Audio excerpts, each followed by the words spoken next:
Hello, and welcome to the Preston Exchange. Let's get right into our topic today, which is the Patriot Act, specifically Section 215 and what it means for the United States and the world abroad. I know this, of all the debates we could be having right now, is probably the last thing we want to be talking about right now, including, does my TV give me cancer? The answer being, probably. But we have to discuss this topic, as although the reauthorization of Section 215 of the Patriot Act went through in June of 2015, the government still has the authority to monitor phone logs and see who you are calling. Section 215, which sounds like a failing European boy band. We are Section 215. Your mind is our oyster. There's two pennies, just amazing. However, the real Section 215 sucks even more. The Patriot Act was created after the wake of 9/11 to protect against further terrorist attacks in the future, and wasn't really thought through. The Patriot Act went far beyond technological updating, and it was probably passed in the heat of the moment. Since 2006, the National Security Agency has been collecting secretly the phone records of millions of Americans from some of the largest telecommunications providers in the United States. This is scary, seeing that by this statement, our privacy is being tampered with. Section 215 permits the collection of any tangible things, including books, records, papers, documents, and other items, for an investigation to obtain foreign intelligence information. That sounds broad, right? Because it's meant to. The government can collect tangible things as long as they are using an investigation to protect against international terrorism. It's like in middle school when we were only supposed to use our iPads for school-related work. Excuse me, is that school-related?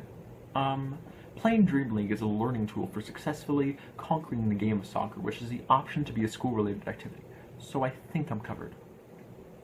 The government will claim that they hold only records of phone calls and not the calls themselves, but you can gain a lot of information from who you're calling and how long that call was. If you called your ex 20 times between 2 and 3 a.m. with no answer, they can be pretty sure you'll listen pretty pathetic voicemails. The authorization of the Patriot Act after 9/11 was just another act being reinstated until 2013. In fact, the extension of the non-permitted provisions of the Patriot Act were signed with AutoPen and not by President Obama himself. The act was not even on people's radar until 2013. However, during early June of 2015, we got some great news. On this vote, the yeas are 83, the nays are 14. 3/5 of the senators duly chosen and sworn have voted in the affirmative. The motion is agreed to.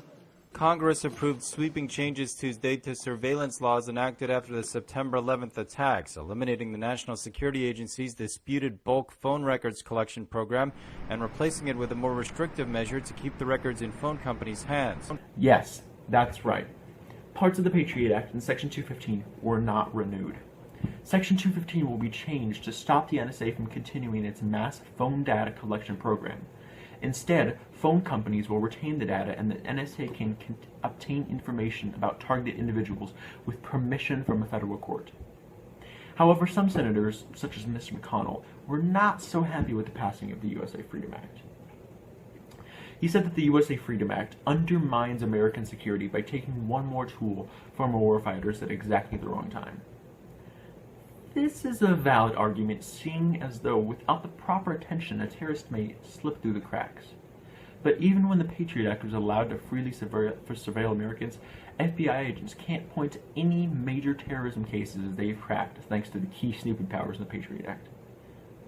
And the one incident that they did stop was when a taxi cab driver in San Diego gave $8,500 to a terrorist group. That just has to be the most pathetic terrorist plot I've ever seen. A man named Edward Snowden brought our attention back to the NSA's bulk collection with the many documents he leaked back in 2013, and that helped catch the public's attention. But after 4 years, we have lost interest, although this is still a pressing matter. Just watch this former congresswoman discuss the impacts of the Patriot Act on the news. Seriously consider not continuing Congresswoman Section Harman, let me interrupt you.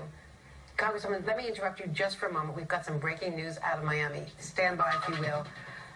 Right now in Miami, Justin Bieber has been arrested on a number of charges. The judge is reading the charges, including resisting arrest and driving under the influence. He's appearing now before the judge for his bond hearing. Let's watch.